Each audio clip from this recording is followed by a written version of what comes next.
I saw something. Mal said, sorry.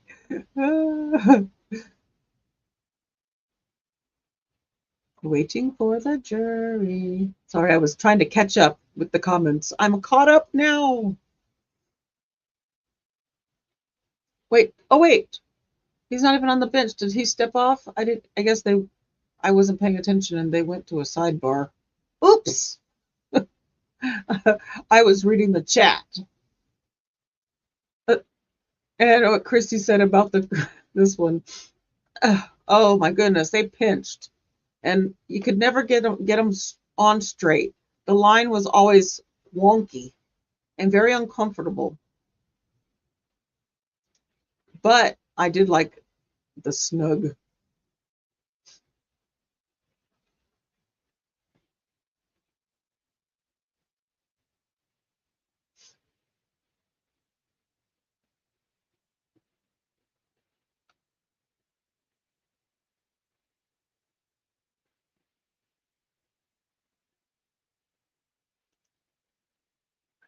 We used to keep all the eggs.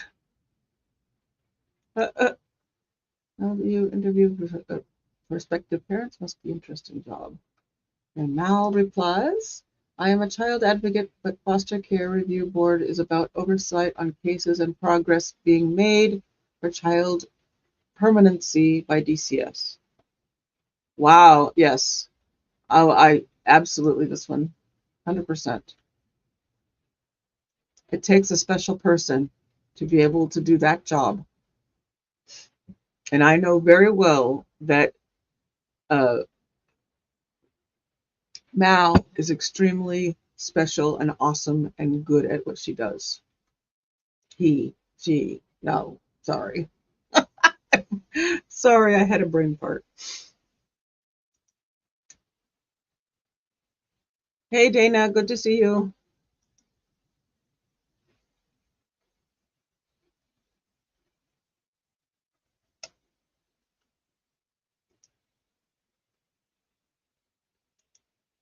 Absolutely.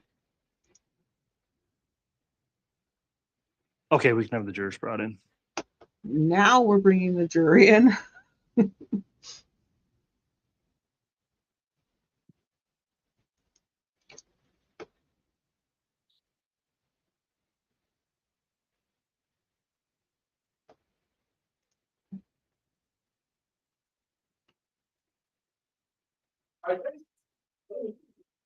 And here they come. All rise. See, I can whisper like prior whispers.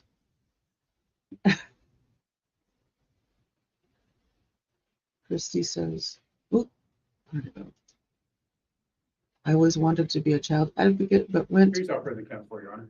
All right, thank you. Please be seated.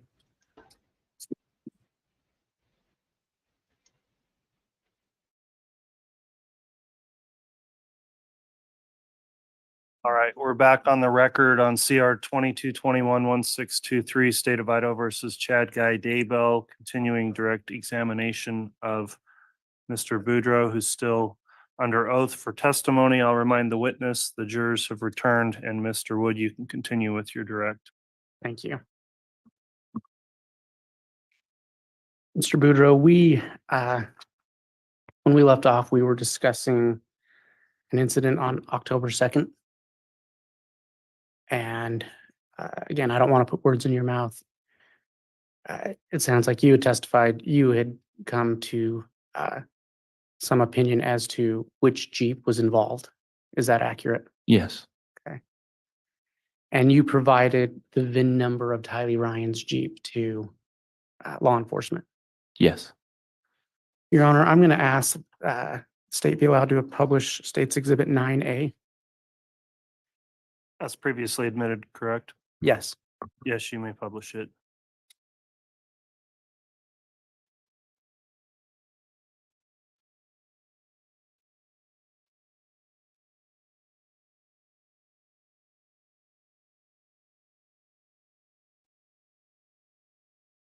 Mr. Boudreaux, do you recognize that vehicle? Yes. Do you know who that vehicle belonged to? We called it Tyler's Jeep. I believe it was Charles's. I think he's the one who bought it. But you were aware that Tylee Ryan drove that Jeep. Yes. Is that the Jeep that you saw on the morning of October 2nd, 2019? Yes.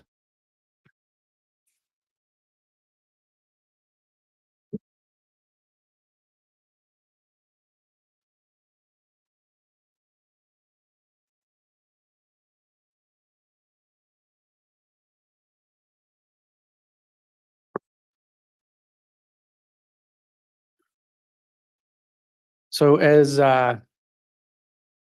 you provided that VIN to law enforcement, did you do anything else in regards to that shooting? That day or when specifically? Well, let's start with that day. Did you do anything else? Or let me ask this, strike what I just said. When approximately did you give law enforcement the VIN number for Tyler Ryan's Jeep? That day. Okay. And did you take any other steps or did you provide any other information to law enforcement? I just shared with them who I thought did it and why.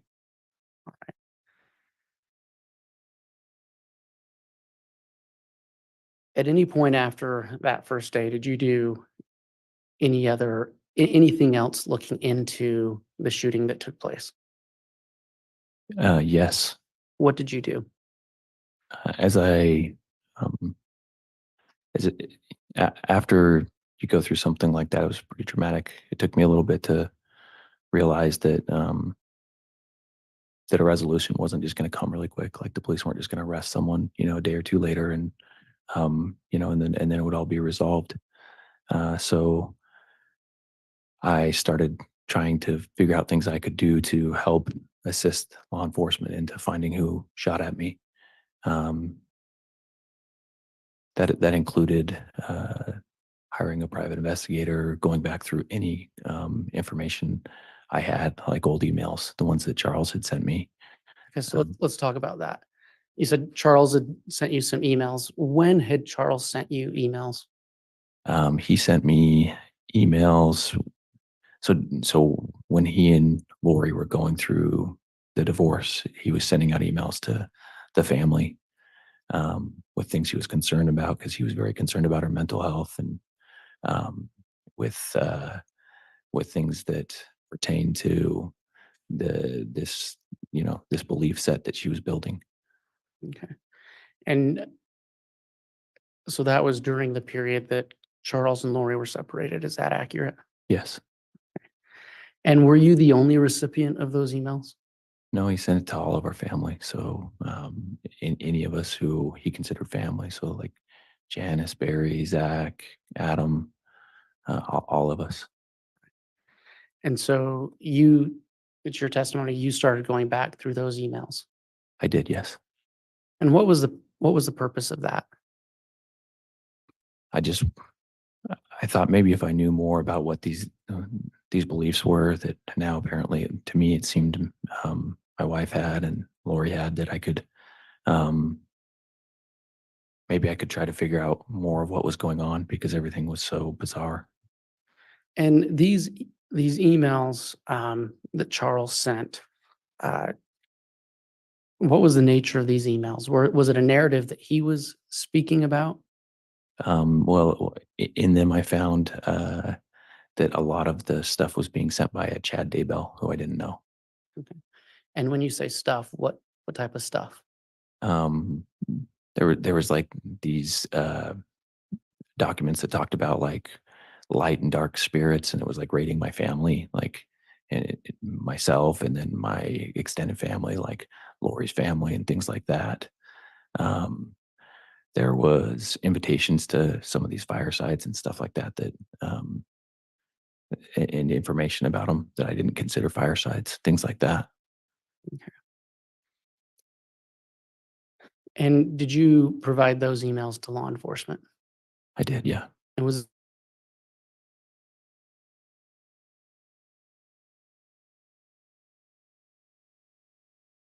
did you see your own name written in those emails? I did. with some type of, did you understand what that was? Like, you said some type of rating. How did you know it Judge, was I'm gonna rated? object. This is becoming leading. And we haven't had a sufficient foundation to tell us what emails, date, time, place, year. It's sustained as leading. You had testified that you saw your name. Yes. Was there anything written next to your name? At the letter D.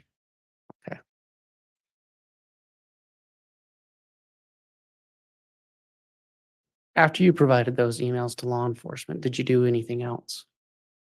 I wanted to figure out more, so I got into Google and searched for Chad Daybell because I didn't know him. So I wanted to see more information about this person that was sending the information. Right. And what did you find? Um, when I typed his name in, an obituary popped up for a Tammy Daybell, and something inside of me was just shocked. I was just. Did you provide that information to law enforcement? I did, yes. I called up my detective, Ryan Pillar, at the time, and I texted him. So just to clarify, you said my detective. Was that your private investigator or a detective, He law was- enforcement detective? Sorry. Yes, he was the detective at Gilbert at the time that was assigned to my case. Right.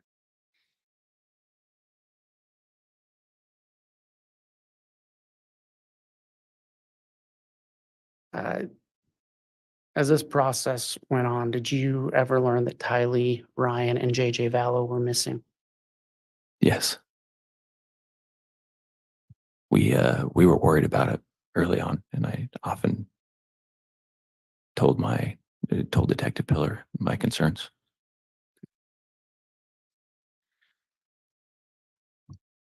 Did you ever learn whether or not JJ and Tylee Ryan had been found? I'm sorry. I did. Sorry. And do you remember when that was?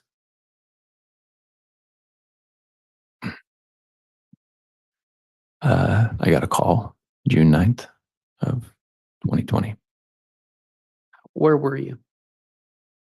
my parents' house.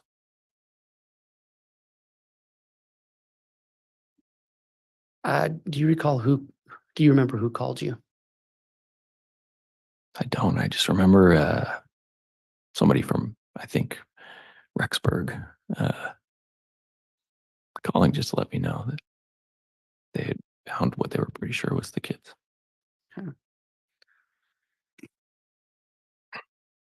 Once you got that information, what did you do?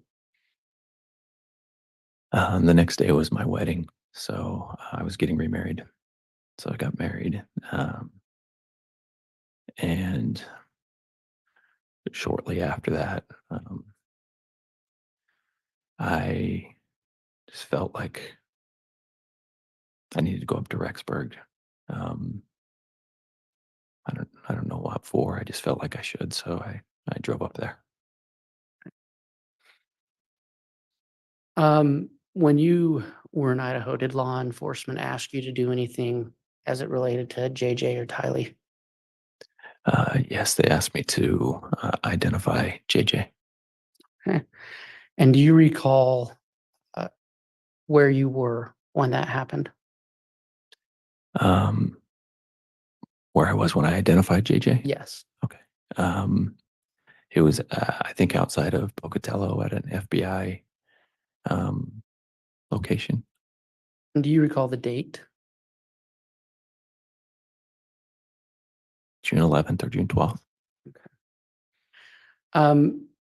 How did they have you identify him?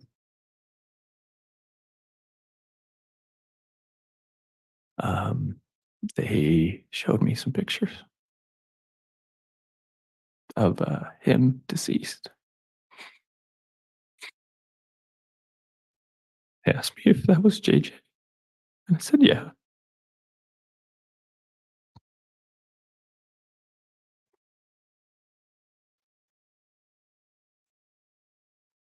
Your Honor, I have no further questions at this time. All right. Cross-examination.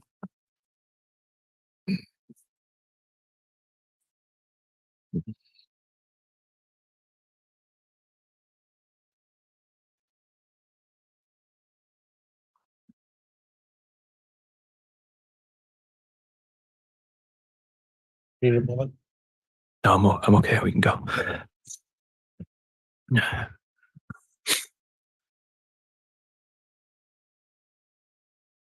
You mentioned you had contact with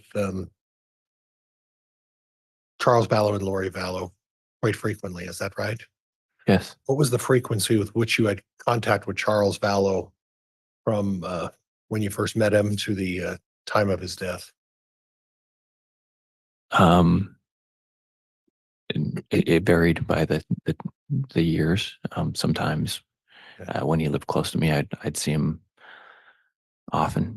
I could see him every week at sometimes, and then there was other times where he traveled for work, so I might not see him for a couple months. And they also lived further away, so sometimes I wouldn't see him as often.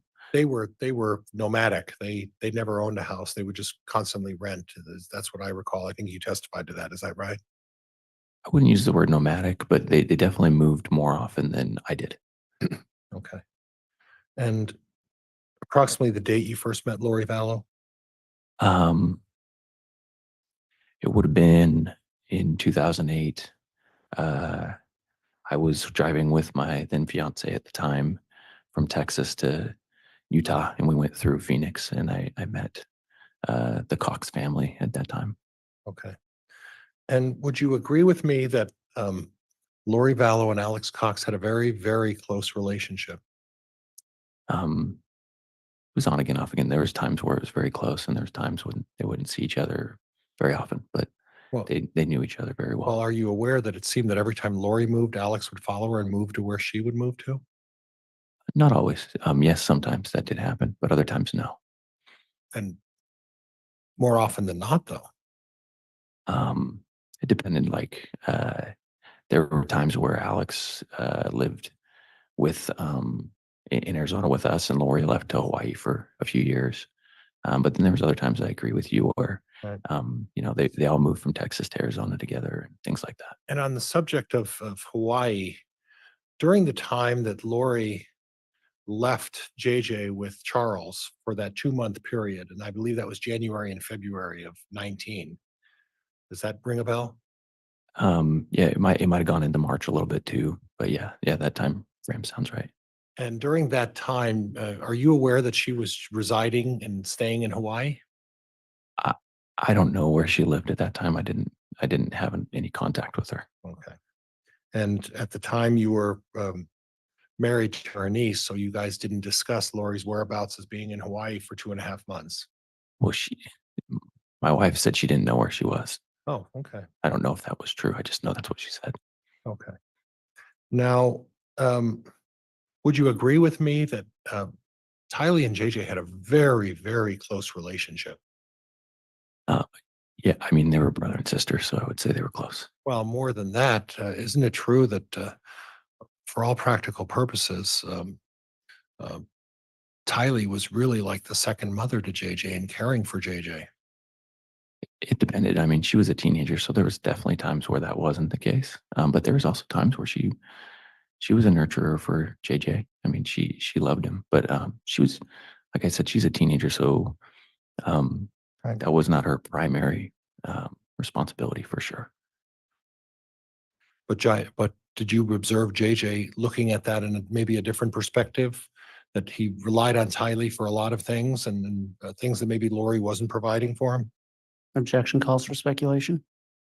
Overruled. Did you observe anything to that effect? And JJ was special needs, so I don't know that I could have identified that JJ could have. I mean, JJ needed every adult or anyone who was there to help him. That's what he needed. And I definitely remember during that time when Charles had him, he missed his mom a lot. Charles brought it up in those same emails a lot, and it broke your heart. And after Lori got back from Hawaii in March, early March, there was an attempt at reconciliation. Yeah, they did try. And at that point, did Charles confide in you that he actually was convinced by Lori to make Lori the beneficiary of his life insurance policy again? Charles didn't talk to me about his life insurance policy. Charles did not talk to me about his life insurance policy. So he never discussed with you finances or anything like that? We talked about financial stuff, but he never talked to me about his life insurance policy. So you're not aware that the life insurance policy was placed in Lori Vallow's name during this reconciliation period then, correct? I would have no ability to testify to that. Okay.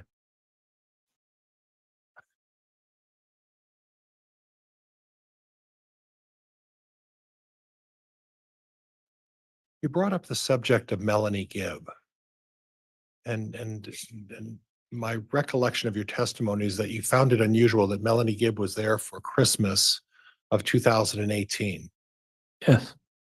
And I can't recall if you had said that they seemed to have a close bond at that point. How would you characterize their bond at that point? Who's they? Melanie Gibb and Lori Vallow. Okay. Yeah, it seemed like they definitely had a closer bond. And are you aware of when Melanie Gibb and Lori first met? I can't testify to when they met. Did your wife participate in these gatherings in August, September, and October with Melanie Gibb and Lori? I believe so. Yeah. And these gatherings in August, September, and October of 2018 were what you described as these fireside chats?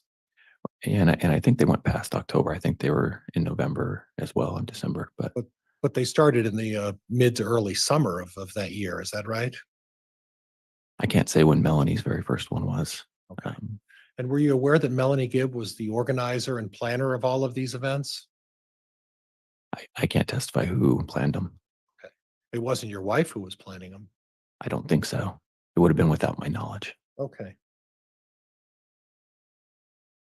And you found it unusual that Melanie was there at your Christmas holiday for what would be deemed a family holiday. Is that right? Yes. Did you happen to recall seeing a gentleman by the name of David Warwick at Christmas that year as well with Melanie? No. Okay.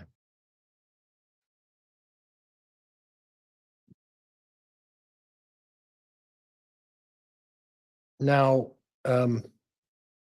you touched on a little bit about the temple, and I don't want to cover this too much, but in terms of the temple, what I don't understand is when someone goes to the temple in your faith, they do that as part of the marriage process in the beginning, right? To sort of the bond. It's a bonding, or you bond with each other, or I'm grasping for the word seal. You're sealing. Mhm. Is that the word?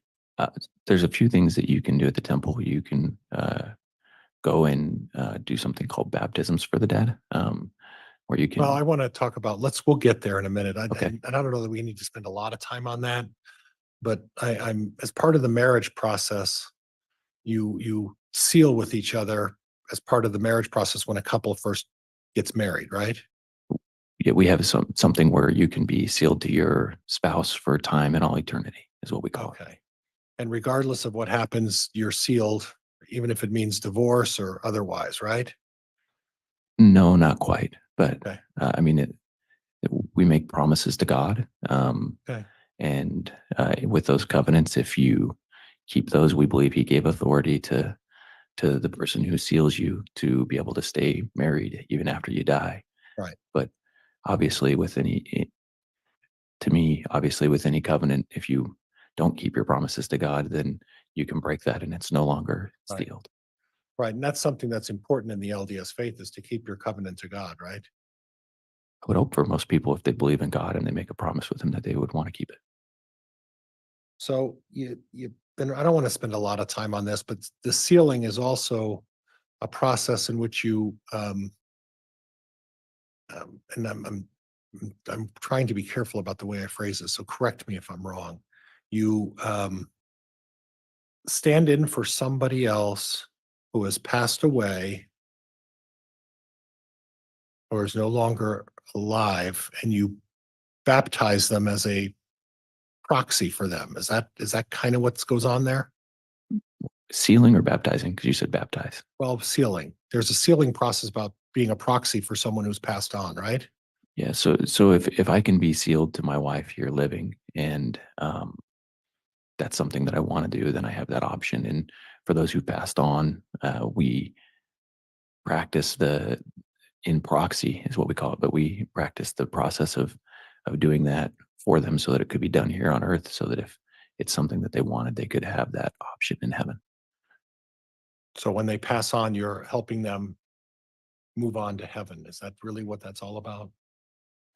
The process would be up to them to choose, right? But Okay. yes, we're going through the process here Okay. in behalf of them. Well, you mentioned the baptism then, and that's what I'm a little confused about. So you baptize people who have passed on as well. Your Honor, I'm going to object to beyond the scope of direct. Overruled. So But Mr. Pryor, there needs to be some relevance as well, so it's Okay. narrow. well, Judge, I think I'm going to move on. This was more curiosity than was anything else. So Okay, then let's it's- move on. Not relevant if it's just curiosity, so. Yeah, let's move on then. As part of these fireside issues, have you ever heard of an organization or a group preparing the people? I have, yes. And that's an organization that sort of caters to people of your faith about being ready for the second coming. Would that be fair?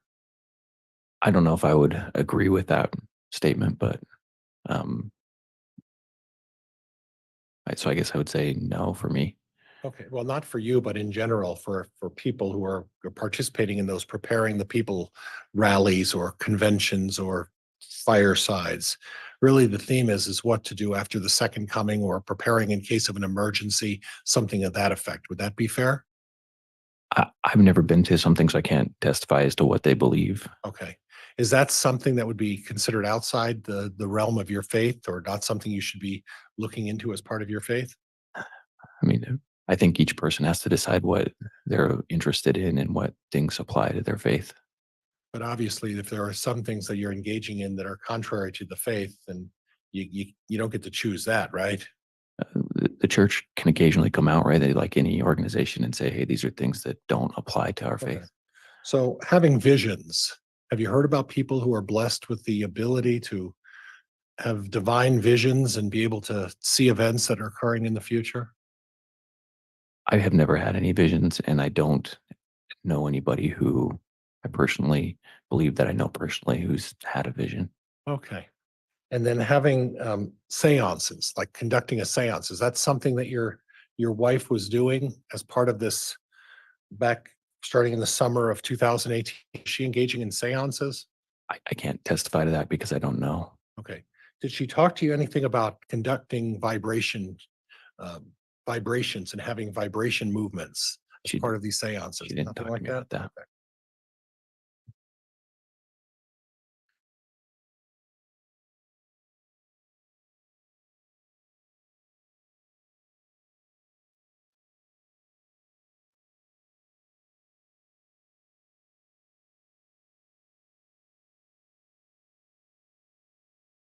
And the discussion of light and dark, you talked a little bit about Chad Daybell and that there was some discussion about light and dark, right? But Yes. that's not necessarily inconsistent with your faith. Your faith is talks about it in a number of your publications about light spirits and dark spirits. Isn't that true? We don't talk about light spirits and dark spirits. No. No, there's nothing in the faith that talks about light or dark spirits, right? Nothing in what I've been taught. I mean, it's a large faith. There's a lot of information. So Okay, so you're just not aware of whether that's taught in your faith or not. Is that fair? I've been going to my church for a really long time, and I've never experienced it. Okay, all right, fair enough. Thank you, sir. Appreciate it.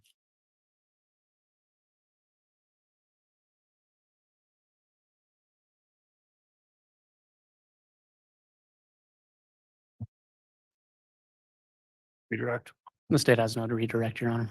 All right, are there any, is the witness perhaps can be recalled by the state or the defense? Not by the state. Not by the defense judge. Okay, that concludes your testimony, Mr. Boudreaux. Thank you for appearing today. You're released from any subpoena. You may go ahead and step down. And Judge, could we have a quick sidebar just on an issue? Yes.